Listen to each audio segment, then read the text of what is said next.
ಎಷ್ಟೊಂದು ದಿನ ಆಗೋಗಿತ್ತು.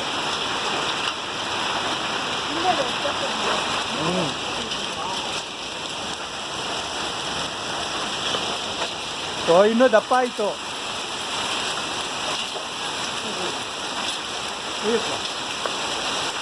ಏಟ್ ಬೀಳುತ್ತೆ.